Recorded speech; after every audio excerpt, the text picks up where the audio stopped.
This is Chapter 17, We Shop for Waterbeds. It was Annabeth's idea. She loaded us into the back of a Vegas taxi as if we actually had money and told the driver, "Los Angeles, please." The cabbie chewed his cigar and sized us up. "That's 300 miles. For that, you gotta pay up front." "You accept casino debit cards?" Annabeth asked. He shrugged.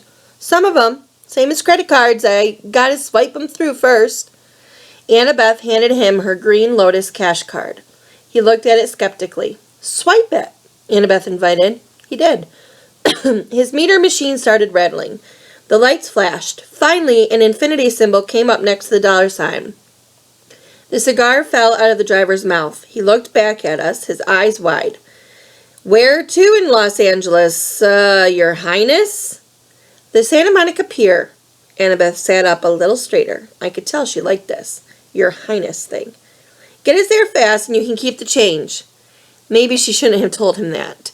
The CAD speedometer never dipped below 95 the whole way through the Mojave Desert. On the road, we had plenty of time to talk. I told Annabeth and Grover about my latest dream, but the details got sketchier the more I tried to remember them. The Lotus Casino seemed to have short-circuited my memory. I couldn't recall what the invisible servant's voice had sounded like, though I was sure it was somebody I knew. The servant had called the monster in the pit something other than my lord, some special name or title. "The Silent One," Annabeth suggested. "The Rich One." Both of those are nicknames for Hades. "Maybe," I said, though neither one sounded quite right. "That throne room sounds like Hades," Grover said. "That's the way it usually is described." I shook my head. "Something's wrong. The throne room wasn't the main part of the dream, and that voice from the pit. I don't know, it just didn't feel like a god's voice." Annabeth's eyes widened. "What?" I asked. "Oh, nothing. It was just... No, it has to be Hades. Maybe he sent his thief, this invisible person, to get the Master Bolt and something went wrong." "Like what?" "I don't know," she said. "But if he stole Zeus's symbol of power from the Olympus and the gods were hunting him, a lot of things could go wrong. So this thief had to hide the bolt or lost it somehow. Anyway, he failed to bring it to Hades. That's what the voice said in your dream, right? The guy failed. That would explain why the Furies were searching for it when they came after us in the bus. Maybe they thought we had retrieved the bolt." I wasn't sure what was wrong with her. She looked pale. "But if I'd already retrieved the bolt," I said, "why would I be traveling to the underground?" "To threaten Hades," Grover suggested. "To bribe or blackmail him into getting your mom back." I whistled. "You have evil thoughts for a goat."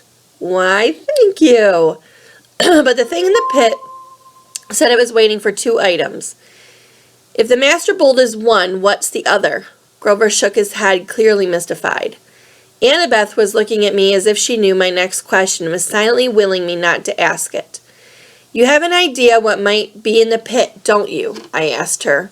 If it isn't Hades, Percy, let's not talk about it. Because if it isn't Hades, no, it has to be Hades."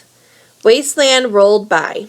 We passed a sign that said California State Line, 12 miles. I got the feeling I was missing one simple critical piece of information. It was like when I stared at a common word I should know, but I couldn't make sense of it because 1 or 2 letters were floating around. The more I thought about my quest, the more I was sure that confronting Hades wasn't the real answer. There was something else going on, something even more dangerous. The problem was we were hurtling toward the underworld at 95 miles an hour, betting that Hades had the Master Bolt. If we got there and find out we were wrong, we wouldn't have time to correct ourselves. The solstice deadline would pass and war would begin. "The answer is in the underworld," Annabeth assured me. "You saw spirits of the dead, Percy. There's only one place that could be. We're doing the right thing." She tried to boost our morale by suggesting clever strategies for getting into the land of the dead, but my heart wasn't in it. There were just too many unknown factors. It was like cramming for a test without knowing the subject. And believe me, I'd done that enough times. The cab sped west. Every gust of wind through Death Valley sounded like a spirit of the dead. Every time the brakes hissed on the 18-wheeler, it reminded me of Enchida's reptilian voice. At sunset, the taxi dropped us off at the beach at Santa Monica. It looked exactly the way LA beaches do in the movies, only it smelled worse. There were carnival rides lining the pier, palm trees lining the sidewalks, homeless guys sleeping in the sand dunes, and surfer dudes waiting for the perfect wave. Grover, Annabeth, and I walked down to the edge of the surf. "What now?" Annabeth asked. The Pacific was turning gold in the setting sun. I thought about how long it had been since I'd stood on the beach at Montauk, on the opposite side of the country, looking out at a different sea. How could there be a God who can control all that? What did my science teacher used to say? 2/3 of the Earth's surface was covered in water? How could I be the son of someone that powerful? I stepped into the surf. "Percy," Annabeth said, "what are you doing?" I kept walking, up to my waist, then my chest. She called after me. "You know how polluted that water is? There's all kinds of toxic—" And that's when my head went under. I held my breath at first. It's difficult to intentionally inhale water. Finally, I couldn't stand it anymore. I gasped. Sure enough, I could breathe normally. I walked down the shoals. I shouldn't have been able to see through the murk, but somehow I could tell where everything was. I could sense the rolling texture of the bottom. I could make out the sand dollar colonies dotting the sandbars. I could even see the currents, warm and cold streams swirling together. I felt something rub against my leg. I looked down and almost shot out of the water like a ballistic missile. Sliding alongside me was a 5-foot-long mako shark. But it was nuzzling me, heeling like a dog. Tentatively, I touched his dorsal fin. It bucked a little, as if inviting me to hold tighter. I grabbed the fin with both hands. It took off, pulling me along. The shark carried me down into the darkness. It deposited me at the edge of the ocean proper, where the sandbank dropped off into a huge chasm. It was like standing in the rim of the Grand Canyon at midnight, not being able to see much, but knowing the void was right there. The surface shimmied lighter as it rose toward me. A woman's voice, like my mother's, called, "Percy Jackson." As she got closer, her shape became clearer. She had flowing black hair, a dress made of green silk, light flickered all around her, and her eyes were so distractingly beautiful, I hardly noticed the stallion-sized seahorse she was riding. She dismounted. The seahorse and the mako shark whisked off and started playing something that looked like tag. The underwater lady stared at me. "You've come far, Percy Jackson. Well done." I wasn't so far upriver, but the naiads, my freshwater cousins, help sustain my life force. They honor Lord Poseidon, though they do not serve in his court. "And you serve in Poseidon's court?" She nodded. "It has been many years since a child of the sea god had been born. We have watched you with great interest." Suddenly I remembered faces in the waves off Montauk Beach when I was a little boy, reflections of smiling women. Like so many of the weird things in my life, I had never given it much thought before. "If my father is so interested in me," I said, "why isn't he here? Why doesn't he speak to me?" A cold current rose out of the depths. "Do not judge the Lord of the Sea too harshly," the Nereid told me. "He stands at the brink of an unwanted war. He has much to occupy his time. Besides, he is forbidden to help you directly. The gods may not show such favoritism." "Even to their own children?" "Especially to them. The gods can work by indirect influence only. That is why I give you a warning and a gift." She held out her hand. 3 white pearls flashed in her palm. "I know your journey to Hades' realm," she said. "Few mortals have ever done this and survived. Orpheus, who had great music skill. Hercules, who had great strength. Houdini, who could escape even the depths of Tartarus. Do you have these talents?" No, ma'am." But you have something else, Percy. You have gifts you have only begun to know. The oracles have foretold a great and terrible future for you, should you survive to manhood. Poseidon would not have you die before your time. Therefore, take these, and when you are in need, smash a pearl at your feet." "What will happen?" "That," she said, "depends on the need. But remember, what belongs to the sea will always return to the sea." "What about the warning?" Her eyes flickered with green light. "Go with what your heart tells you, and you will lose all. Hades feeds on doubt and hopelessness.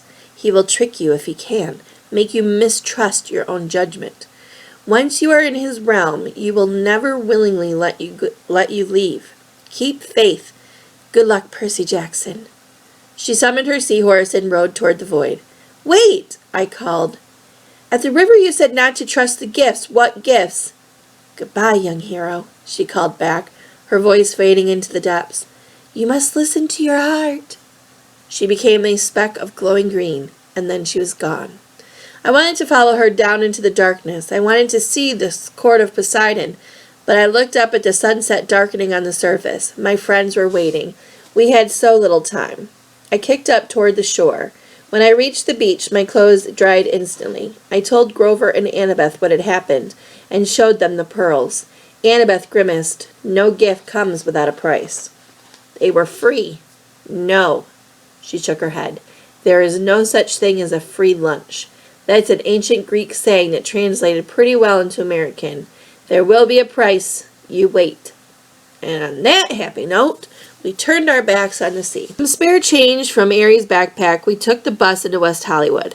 I showed the driver the underworld address slip I'd taken from Auntie M's Garden Gnome Emporium, but he'd never heard of DOA recording studios. "You remind me of someone I saw on TV, he told me. "You a kid actor or something?" I'm a stunt double for a lot of child actors." "Oh, that explains it."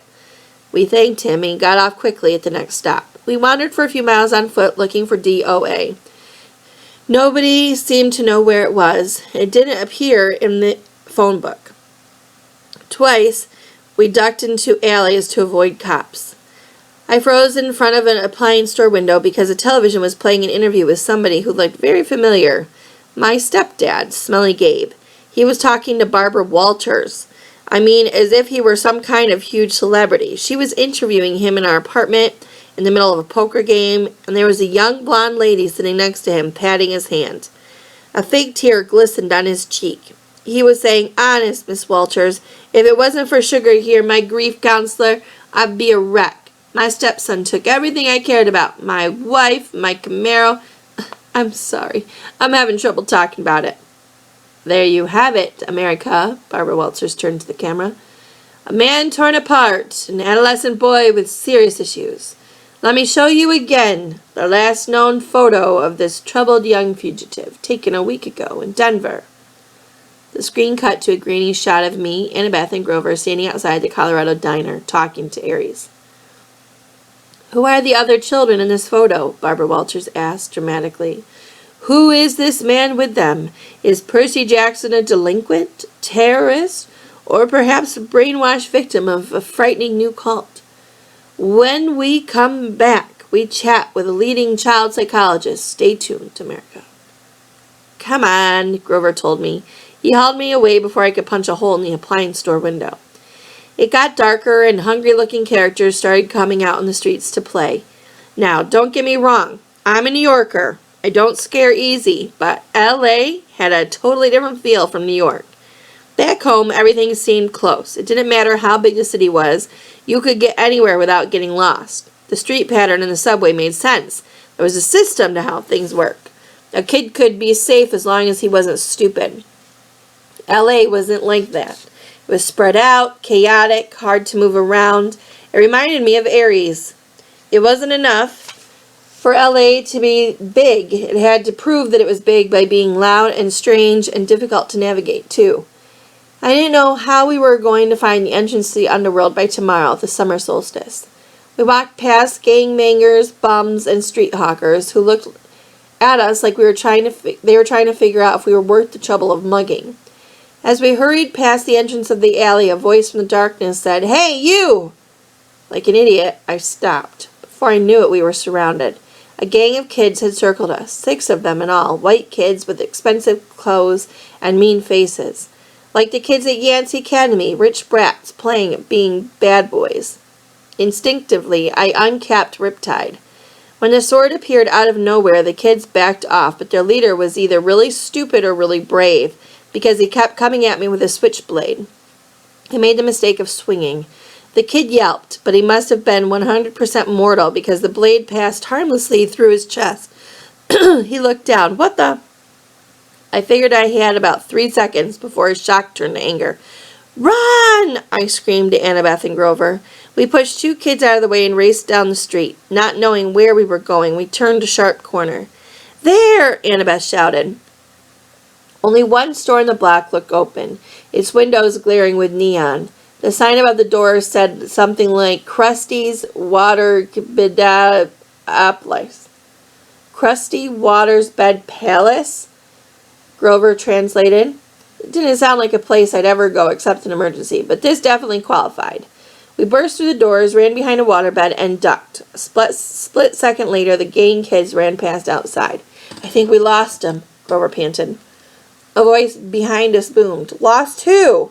We all jumped. Standing behind us was a guy who looked like a raptor in a leisure suit.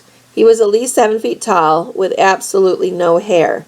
He had gray leathery skin, thick lidded eyes, and a cold reptilian smile. He moved toward us slowly, but I got the feeling he could move fast if he needed to. His suit might have come from the Lotus Casino.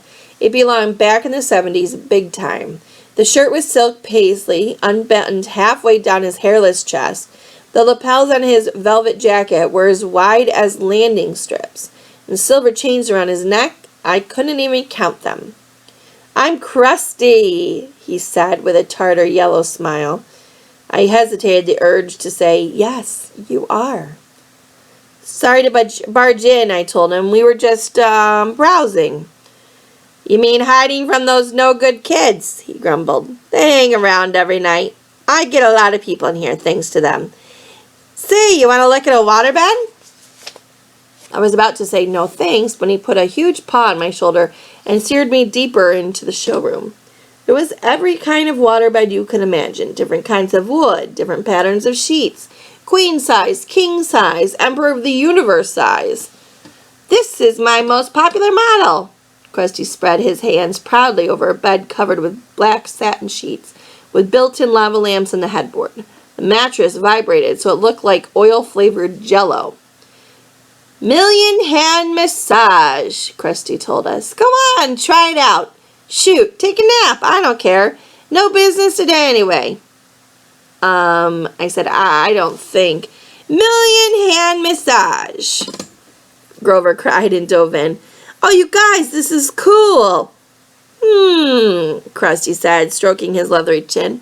Almost. "Almost what?" I asked. He looked at Annabeth. "Do me a favor and try this one over here, honey. Might fit." Annabeth said, "But what?" He patted her reassuringly on the shoulder and led her over to the Safari Deluxe model, with teak wood lines carved into the frame and leopard-patterned comforter. When Annabeth didn't want to lie down, Krusty pushed her. "Hey!" she protested. Krusty snapped his finger. "Ergo!" Ropes sprang up from the sides of the bed, lashing around Annabeth, holding her to the mattress. Grover tried to get up, but the rope sprang back from his black satin bed too and lashed him down. "Not cool!" he yelled, his voice vibrating from the million hand massage. "Not cool at all!" The giant looked at Annabeth, then turned toward me and grinned. "Almost, darn it!" I tried to step away, but his hand shot out and clamped around the back of my neck. "Whoa, kid, don't worry. We'll find you one in a sec. Let my friends go." "Oh, sure I will, but I gotta make them fit first." "What do you mean?" "All the beds are exactly 6 foot, see? Your friends are too short. Gotta make them fit." Annabeth and Grover kept struggling. "Can't stand in perfect measurements," Krusty muttered. "Ergo!" A new set of ropes leaped out from the top and bottom of the beds, wrapping around Grover and Annabeth's ankles, then around their armpits. The ropes started tightening, pulling my friends from both ends. "Don't worry," Krusty told me. "These are stretching jobs. Maybe 3 extra inches on their spine. They might live. Now, when do we find you a bed, like, huh?" "Percy!" Grover yelled. My mind was racing. I knew I couldn't take on this giant waterbed salesman alone. He would snap my neck before I even got my sword out. "Your name's not Krusty, is it?" "Legally, it's Procrustes," he admitted. "The stretcher," I said. I remembered the story, the giant who tried to kill Theseus with excessive hospitality on his way to Athens. Yeah, the salesman said, but who can pronounce Procrustes? Bad for business. Now, crusty, everybody can say that. You're right. It's got a good ring to it. His eyes lit up. You think so? Oh, absolutely, I said. And the workmanship on these beds, fabulous. He grinned hugely, but his fingers didn't loosen on my neck. I'll tell my customers that every time. Nobody even bothers to look at the workmanship. How many built-in lava lamp headboards have you seen? Not too many. That's right. Percy, Annabeth yelled, what are you doing? Don't mind her, I told Procrustes. She's impossible. The giant laughed. All my customers are. Never 6 feet exactly, so inconsiderate. And then they complain about the fitting. What do they do if they're longer than 6 feet? Ah, that happens all the time. It's a simple fix. He let go of my neck, but before I could react, he reached behind a nearby sales desk and brought out a huge double-bladed brass axe. He said, I just center the subject as best I can and lop off whatever hangs over at other ends. Oh, I said, swallowing hard. Sensible. I'm so glad to come across an intelligent customer. The ropes were really stretching my friends now. Annabeth was turning pale. Grover made gurgling sounds like a stranded goose. So crusty, I said, trying to keep my voice light. I glanced at the sales tag and the Valentine Sharp honeymoon special. Does this one really have dynamic stabilizers that stop wave motion? Absolutely! Try it out! Yeah, maybe I will. But would it work even for a big guy like you? No waves at all? Guaranteed. No way. Way! Show me. He sat down eagerly on the bed, patted the mattress. No waves, see? I snapped my finger. Ergo! Ropes lashed around Krusty and flattened him against the mattress. Hey! He yelled. Center him just right, I said. The ropes readjusted themselves at my command. Krusty's whole head stuck out the top. His feet stuck out the bottom. No, he said. Wait, this is just a demo. I uncapped Riptide. A few simple instructions. I had no qualms about what I was about to do. If Krusty were human, I couldn't hurt him anyway. If he were a monster, he deserved to turn into dust for a while. You drive a hard bargain, he told me. I'll give you 30% off a selected floor model. I think I'll start with the top. I raised my sword. No money down, no interest for 6 months. I swung the sword. Krusty stopped making offers. I cut the ropes on the other beds. Annabeth and Grover got to their feet, groaning and wincing and cursing me a lot. You look taller, I said. Very funny, Annabeth said. Be faster next time. I looked at the bulletin board behind Krusty's sales desk. There was an advertisement for Hermes delivery service and another for the all-new Compodium of LA area monsters. The only monstrous yellow pages you'll ever need. Under that, a bright orange flyer from DOA Recording Studios offering commissions for hero souls. We're always looking for new talent. DOA's address was right underneath with a map. Come on, I told my friends. Give us a minute, Grover complained. We were almost stretched to death. Then you're ready for the underworld, I said. It's only a block from here.